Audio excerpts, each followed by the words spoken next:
Welcome to the Online Success Journey podcast, your opportunity to discover and learn from entrepreneurs like yourself. This is not your typical podcast, but a place where you can get the real story and find out how real people encounter speed bumps and detours, but journey through to find success. Now here's your host for the Online Success Journey podcast, Patience. Hello everyone and welcome to Online Success Journey. This is episode 33. Are you ready to join the clan? Today we have Lindsey Anderson. Lindsey is the founder and the CEO of Web Impact, a web development company, an online resource for small businesses owners to learn about ranking on search engine, newsletters, social media, pay-by-click ads, blogging, website, and everything in between about generating leads and stuff. You just need to see Lindsey. Hello, Lindsey. Hi, Patience. Thanks for having me on the show today. Thanks for coming. I know here the clan is anxious to hear about your story, so let's start with the basics. Can you tell my clan a little bit about your background, what you did before your online business? Take us right up the last job you did or the business you are online. Sure, absolutely. So, probably like most of your listeners and yourself, Patience, I've always been kind of an entrepreneur, trying different things. So, when I decided to go to college, going into internet and programming seemed like a natural fit. But before then, during high school and college, for example, I was a manager over a swimming pool, which was a pretty awesome job. And one day I will go back to sitting in the sun and bossing people around. But for now, I have to work.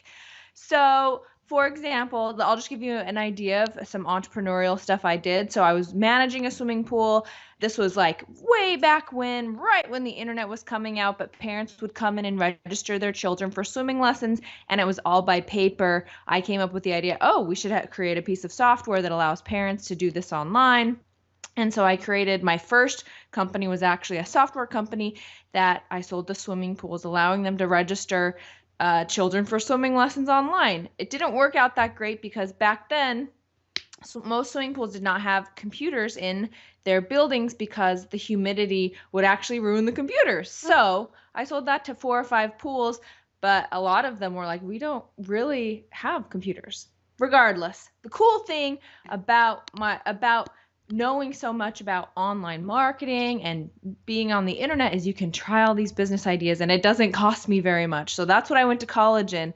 After I graduated from college, in information systems, which taught me so much about online marketing and websites and programming and all the basics, I got a super duper boring job for the government out at a nuclear waste facility in the middle of the desert, where people told me that I was not allowed to drink from the drinking fountain or I would get cancer. So that's not good. No, literally the first day I got a drink from the drinking fountain and people are like, yeah, don't drink the water.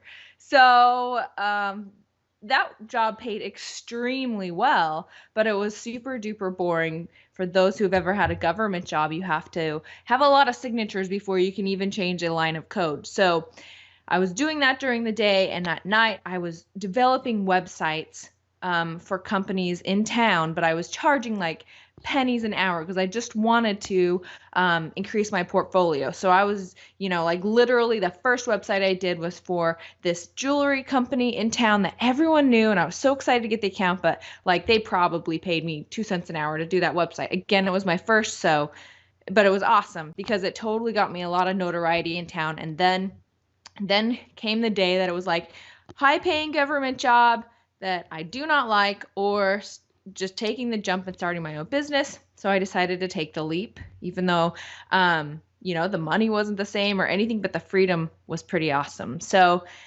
anyway, I did that. We've been doing that now for 10 years. The name of that company, as you mentioned in the intro, is called Web Impact. People so I'd have customers. Some customers were like savvy enough to ask me for a pay-per-click campaign or an SEO campaign, but all in all, we were pretty much just generating websites for customers. So one day I sat back and I thought, well, what do people really need online? Like, what are they really searching for? Like, they're not really searching for a website or searching for SEO campaign. Most people don't even want to talk SEO with you unless you're in the industry. So it came to me that what people really wanted was traffic and leads. And so I created a new company actually called trafficandleads.com, where that is what we do. We generate traffic and leads for small businesses online. And that's where I am today. Very successful now. Web Impact went through tons of up and downs. Running your own business can be really hard. But after 10 years, I think we got it finally nailed down.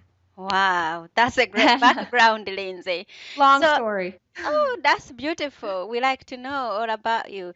So help us connect with you. Tell us one thing, either a business or a person that we want to know about you, even if you've been on the web for these 10 years. Yeah, just anything, like a secret or something. Yeah. Just something personal. Well, my company, Web Impact, we went through, like I said before, we went through a lot of highs and lows. At one point, and this is a super secret, I was pregnant with my first child, about 6 months pregnant. We had a lot of really expensive employees, and we had a big fat office, and we owed a ton of money to the government. So I'm 6 months pregnant. We had the IRS coming in to audit us because we were not keeping up with our back taxes, but we were able to come out of that on top, and we just put our head down, came up with a plan, and pushed through, and we were able to make it through that. We learned a lot from it, and our company is better for it. Wow. Okay. That's not bad. At least you pushed, and there you are on top.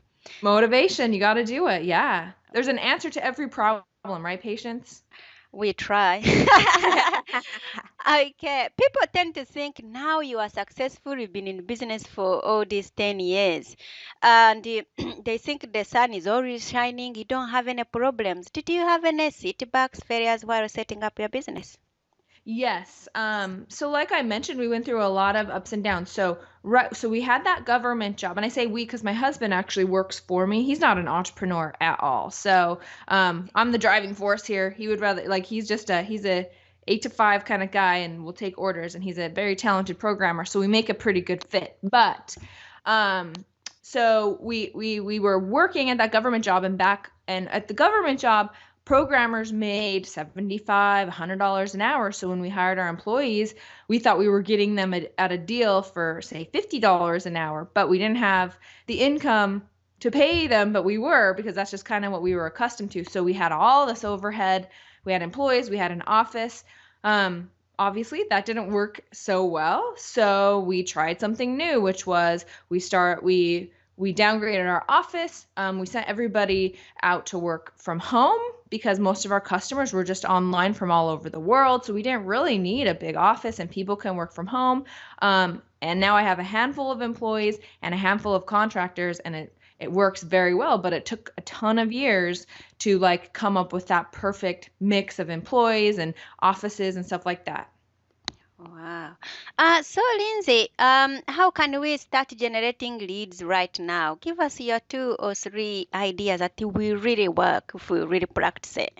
Yeah. So back in the day, before social media came around, there was about 2 ways you could generate leads or generate traffic. So you want to get qualified traffic to your website, and then from that you can actually generate leads, right? So back in the day, there was 2 ways to generate traffic to your website. Number 1 was SEO, which is search engine optimization, which means when someone types in a specific keyword on Google, then your website will come up. So that can take 3 to 6 months to actually work, and it takes a lot of patience. It totally works. It's a great way of generating traffic, but customers, you have to have a lot of patience in order to do that. The other way was pay-per-click. Which is essentially you buy ads on Google. When people type in keywords, then your ad shows up either on the top or on the right, and people can click on it, and you basically tell Google, hey, every time someone clicks, I'm willing to spend $1, $3, $5, highest bidder shows up first. But then social media came along, and it's one of my very favorite ways for generating solid traffic and leads to your website, because you can do it right now with the advent of Facebook marketing.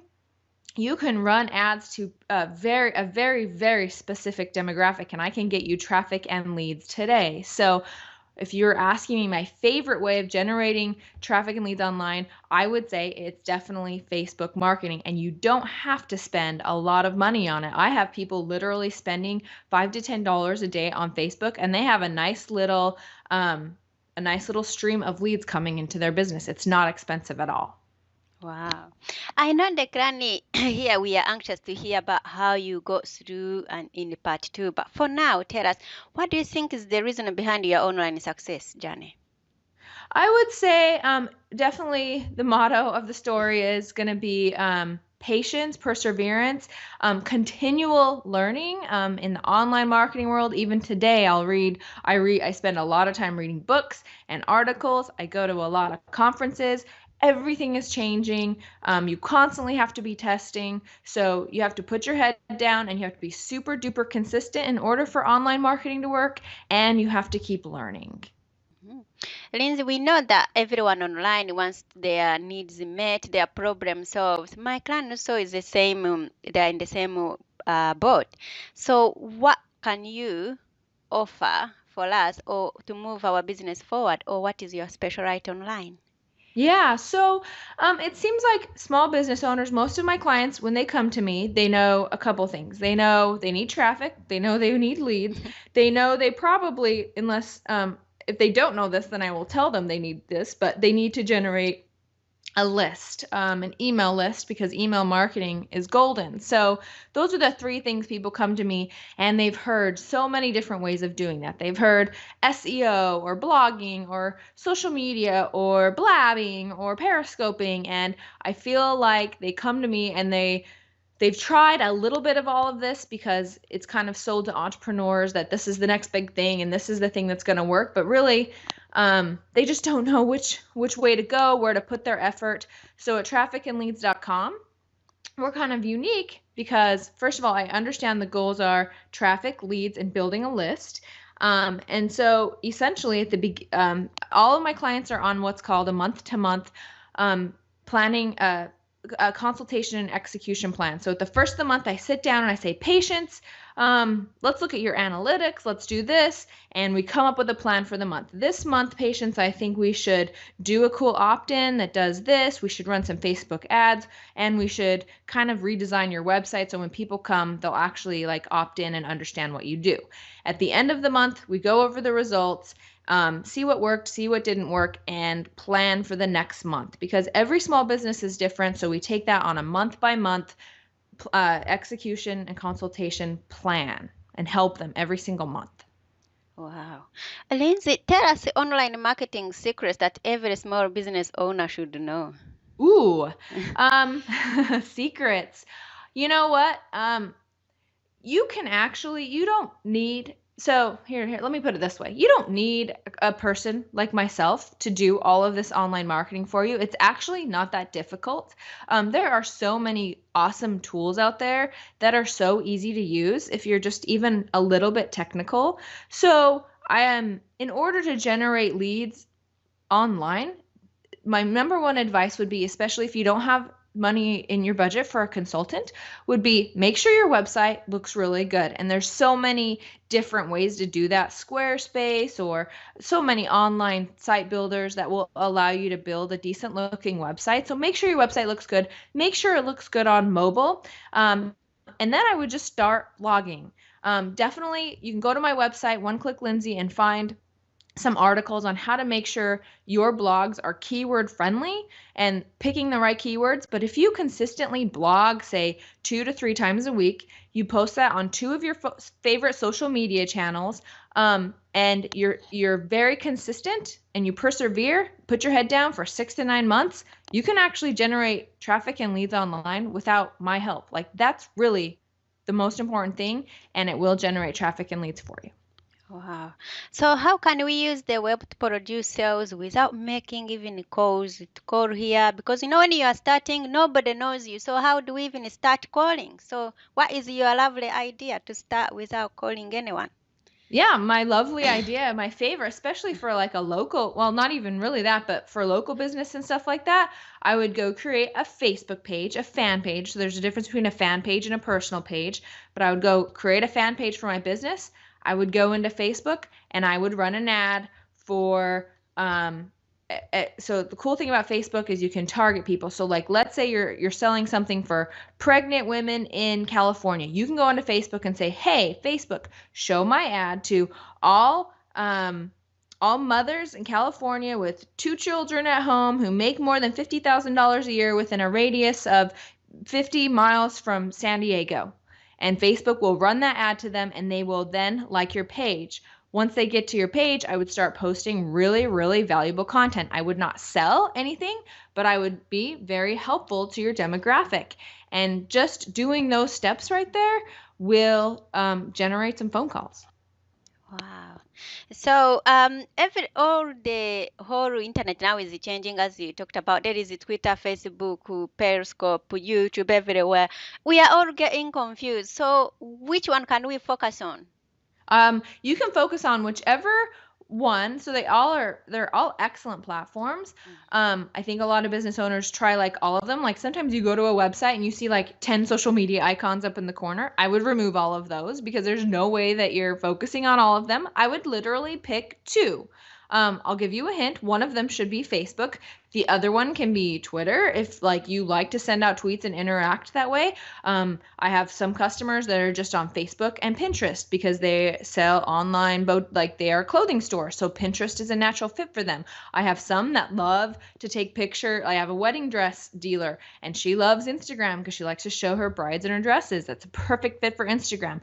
Do not maybe you like video, maybe you like to interact on Blab or Periscope, then do that. My main advice is they are all a really good way of getting to people right now and letting people know your personality. So I would pick 2, stick with those till you mastered them, and then maybe you can pick up a third. But don't spread yourself too thin because like posting once a week on Facebook and then once a week on Twitter, that's not going to cut it. You have to be a presence on any social media channel you use, meaning you have to be posting pretty frequently in order for people to be paying attention. Okay. Wow. So where do we find this program of yours, Lindsey? So the best way to kind of get to know me and what I teach is through my website, oneclicklindsey.com, and you can spell that Lindsey or Lindsay, whatever. I picked up all the Lindseys I could for that. So One Click Lindsey is where I tell small business owners a whole bunch of online marketing advice, and I break it down like you're just brand new with this. But if you want to know more about my company, you can find out more about my company and my packages at trafficandleads.com. Wow, okay. Clan, Lindsey is going to hang out and share more information about her journey with us. If you can relate to where Lindsey started her travel so far, if you just want to learn more about Lindsey and her company, you can listen to the extended version of her journey at onlinesuccessjourney.com. If you are listening at the journey by clicking on part 2 of Lindsey's journey, you will get even more tips and it will help you to move your leads and traffic online in no time. Okay. So, clan, that's a wrap. Remember, success is a journey. Patience and Lindsey, join us in part 2 at Online Success Journey. This is not the end of the journey. We hope you've enjoyed listening to part 1 and want to be sure you know there is a second part to this and every journey podcast at onlinesuccessjourney.com, filled with even more success tips, uplifting stories, and even a bit of fun. There are dozens of episodes only available to the members of the Online Success Journey clan. Check out the website and click on Join the Clan for more information. Patience would like to thank you for listening to this podcast, and she has a free audio gift for you at her website. Go to onlinesuccessjourney.com for instant access to this gift. Of course, you know that listening to the journeys of others helps each of us chart our own path. So make sure you're subscribed to be notified as each new interview is posted. There are so many ways to stay connected to the Online Success Journey and to listen in. And if you're enjoying the podcast, we appreciate your help in telling others. One of the best ways to share the benefit you get is to rate and review it at Stitcher and other sites by clicking the stars or completing the ratings form, by clicking thumbs up and leaving a comment on YouTube, or liking and sharing the podcast on social media. To review the podcast within iTunes, simply open iTunes to the podcast, click on Ratings and Reviews, then write a review. On behalf of Patience, and until next time, thanks once more for listening. It is our hope that this podcast will guide you on your own online success journey.